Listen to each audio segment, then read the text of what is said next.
Bismillahirrahmanirrahim. Assalamualaikum warahmatullahi wabarakatuh.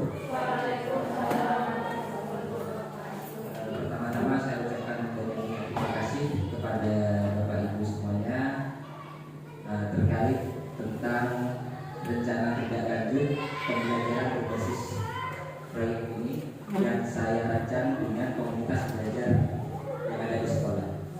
Ya, saya merancang pembelajaran berbasis proyek ini mengangkat topik dengan tema permainan tradisional. Saya mengangkat tema ini bukan tanpa alasan, Bapak Ibu, karena permainan tradisional ini yang melatar belakangi atas tema ini, yaitu permainan tradisional merupakan warisan budaya yang diwariskan oleh leluhur kita, dan permainan tradisional ini memiliki nilai-nilai kearifan lokal yang berperan penting dalam pembentukan karakter anak-anak.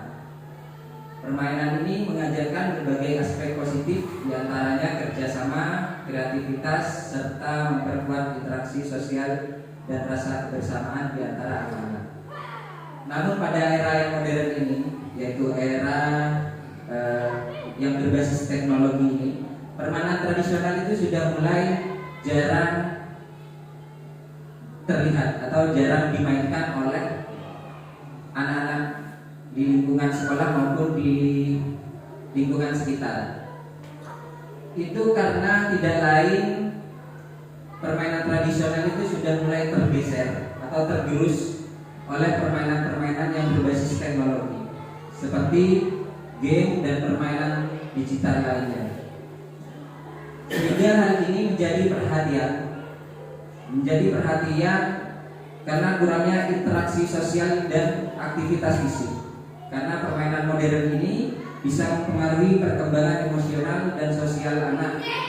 Bisa kita buktikan ketika anak-anak bermain game, itu rasa emosional dan tingkat sosialnya itu berkurang, dikarenakan permainan yang berbasis teknologi itu biasanya dimainkan secara individu.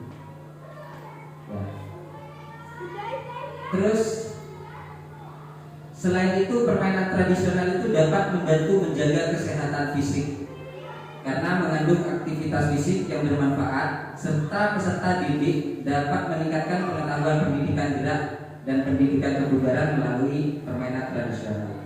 Nah, permainan tradisional ini memang mengajarkan anak-anak tentang pendidikan kebugaran dan permainan tentang kebugaran dan pendidikan gerak. Di dalamnya itu terdapat pendidikan gerak dan kebugaran. Ya, sedangkan permainan yang berbasis teknologi itu rata-rata tidak perlu melakukan gerak, sehingga aktivitas fisik, kesehatan fisiknya anak-anak itu kemungkinan besar berkurang. Seperti itu. Yang selanjutnya, tujuan program diadakannya program berbasis proyek ini yaitu peserta didik dapat meningkatkan pengetahuan tentang pendidikan gerak dan pendidikan kebugaran melalui permainan tradisional, yaitu Gopak Sodor, dengan berkolaborasi dalam kegiatan pembelajaran. Nah, dari permainan tradisional ini yang saya angkat itu adalah permainan Gopak Sodor. Nah, permainan Gopak Sodor ini permainan yang berbasis tim. Jadi interaksi dan sosialnya nantinya diharapkan itu dapat berkembang.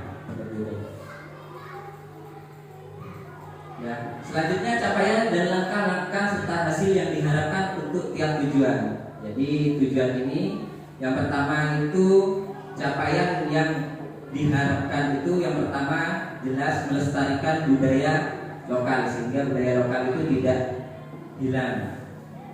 Yang kedua, mengembangkan kemampuan sosial dan kolaboratif. Yang ketiga, meningkatkan pengetahuan pendidikan gerak dan pendidikan kebugaran. Yang keempat, mengoptimalkan kesehatan fisik. Yang kelima, membangun karakter positif dan nilai-nilai sosial. Yang terakhir itu menciptakan lingkungan belajar yang menyenangkan. Nah, itu capaian yang diharapkan nantinya. Dari capaian tersebut pasti ada langkah-langkah yang harus dijalani, yaitu langkah-langkahnya yang pertama yaitu perencanaan program, yang kedua adalah pembelajaran yang berbasis proyek ini, yang ketiga tutorial praktiknya, permainan Gopak Sodor, yang keempat refleksi dan evaluasi, yang terakhir adalah laporan dan dokumentasi. Nah, dari capaian dan langkah-langkah tersebut akan menghasilkan hasil yang diharapkan nantinya. Hasil yang diharapkan itu ada beberapa. Yang pertama adalah terciptanya hubungan sosial lingkungan yang baik antar siswa. Jadi nanti diharapkan hubungan sosialnya dengan permainan Gopak Sodor ini diharapkan nantinya siswa bisa sosialnya makin bertambah. Yang kedua, peningkatan kesehatan siswa. Jadi diharapkan nanti kesehatan siswa itu akan lebih bagus lagi. Yang ketiga, peningkatan motivasi belajar dan kreativitas. Yang terakhir, terbentuknya komunitas pembelajaran yang kuat. Seperti itu Bapak Ibu. Yang selanjutnya adalah semua itu tidak lepas dari struktur program dan mitra dalam komunitas belajar. Jadi semua itu tidak akan tercapai tanpa ada struktur program dan mitra dalam komunitas belajar. Target peserta yaitu kelas 5 dan kelas 6 yang usianya 10 sampai 12 tahun. Serta nanti pengaturan programnya kita gunakan ruang, kebetulan halaman sekolah itu untuk kegiatan fisiknya, dan ruang kelas itu untuk sesi diskusi dan refleksi. Yang kedua adalah waktu. Nah, waktu ini program dilaksanakan selama 6 minggu, yang dibagi menjadi minggu pertama itu adalah persiapan dan perancangan proyek, minggu kedua itu pengumpulan informasi, minggu ketiga itu adalah eksperimen dan latihan, minggu keempat dan kelima itu produksi produk dan dokumentasi. Yang terakhir minggu keenam itu pempublikasian. Nah, mitra dalam komunitas belajar ini ada guru PJOK yaitu saya sendiri sebagai fasilitator dan penggerak peserta didik dalam permainan dan refleksi nantinya. Yang kedua itu ada guru SPDB yaitu guru kelas 5 nanti sebagai pengambil video dan editing video, serta guru bahasa Indonesia yaitu guru kelas 6 sebagai perancang bahasa yang baik dan benar dalam video nantinya.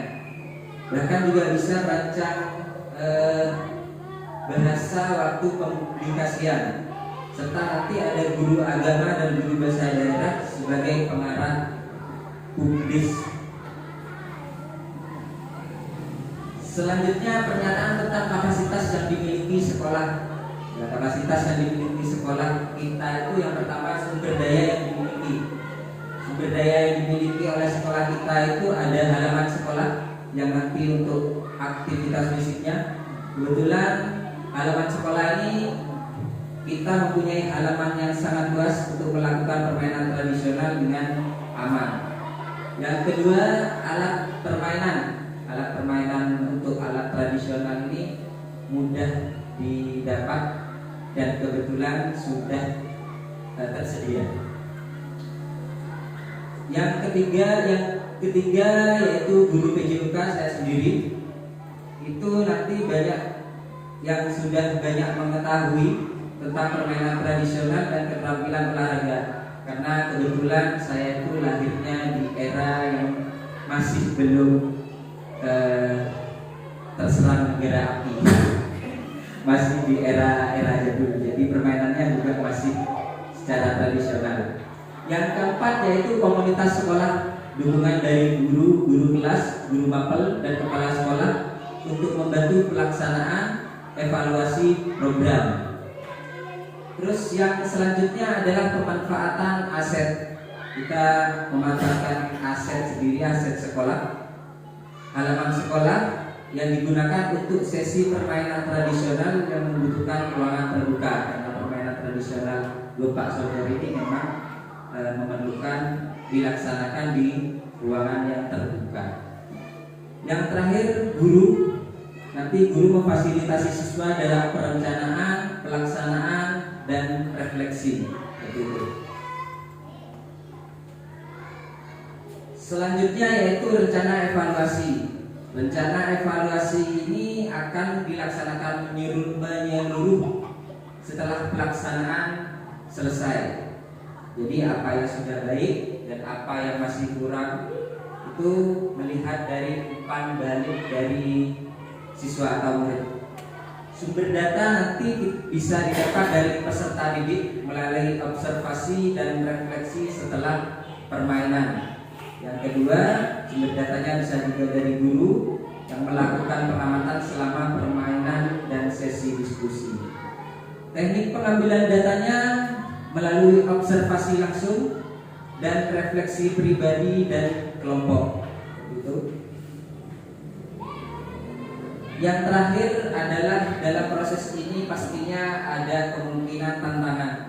Jadi dalam proses pasti ada halangan-halangan. Kemungkinan tantangan yang terjadi pada pelaksanaan itu yang pertama adalah cuaca, karena sekarang memang musim hujan, cuacanya tidak menentu. Jadi kemungkinan tantangannya itu adalah hujan atau bisa jadi juga panas terik. Itu nanti solusinya kegiatan tersebut dapat ditunda atau diganti di hari yang lain.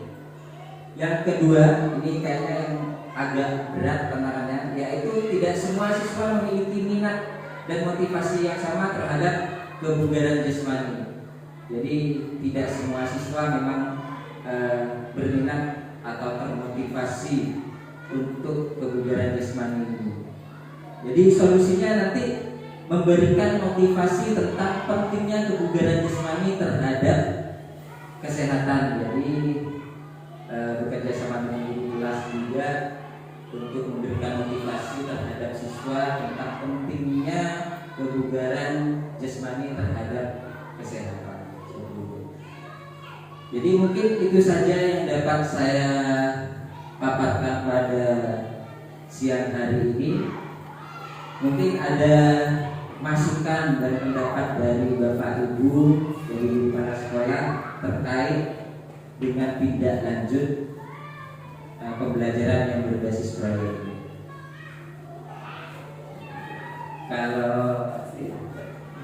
Kalau tidak ada, mungkin solusi atau pertanyaan-pertanyaan bisa langsung ke saya nantinya, sehingga program pembelajaran berbasis proyek ini bisa berjalan dengan lancar dan sampai pada tujuan yang diharapkan bagi peserta didik kita.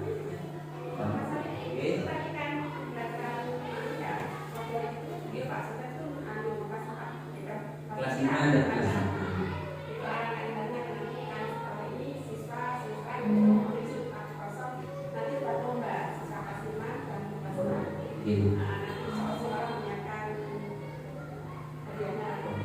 Terima kasih Ibu masukannya. Jadi Gopak Saudara ini juga memang bisa untuk dibuat perlombaan. Cuma memang kemarin itu saya merencanakan program tersebut yang berupa set perlombaan tersebut pada semester keduanya, seperti itu. Jadi bisa nanti dilombakan juga. Mungkin ada lagi dari Bapak Ibu sebelum saya akhiri. Kalau sudah tidak ada, sekian pemaparan dari saya. Kurang lebihnya saya mohon maaf. Wabillahi taufiq wal hidayah. Wassalamualaikum warahmatullahi wabarakatuh.